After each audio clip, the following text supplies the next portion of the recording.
بسم الله الرحمن الرحيم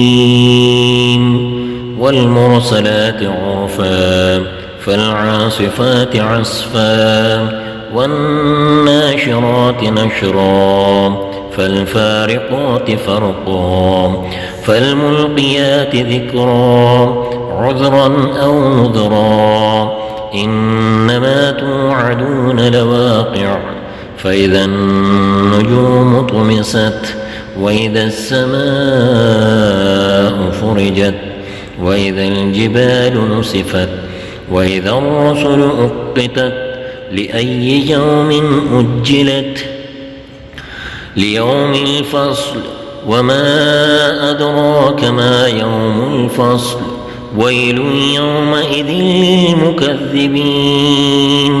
ألم نهلك الأولين ثم نتبعهم الآخرين كذلك نفعل بالمجرمين ويل يومئذ للمكذبين ألم نخلقكم من ماء مهين فجعلناه في قرار مكين إلى قدر معلوم فقدرنا فنعم القادرون ويل يومئذ للمكذبين ألم نجعل الأرض كفاتا أحياء وأمواتا وجعلنا فيها رواسي شامخات واسقيناكم ماء فراتا ويل يومئذ للمكذبين انطلقوا إلى ما كنتم به تكذبون انطلقوا إلى ظل ذي 3 شعب لا ظليل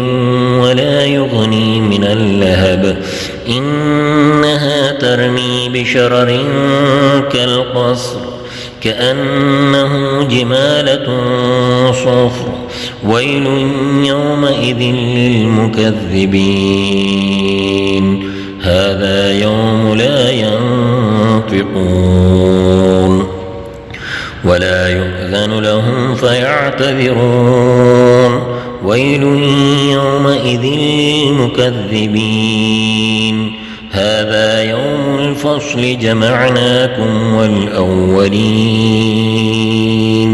فإن كان لكم كيد فكيدون ويل يومئذ للمكذبين إن المتقين في ظلال وعيون وفواكه مما يشتهون كلوا واشربوا هنيئا بما كنتم تعملون إنا كذلك نجزي المحسنين ويل يومئذ للمكذبين كلوا وتمتعوا قليلا إنكم مجرمون ويل يومئذ للمكذبين وإذا قيل لهم اركعوا لا يركعون ويل يومئذ للمكذبين فبأي حديث بعده يؤمنون صدق الله العظيم.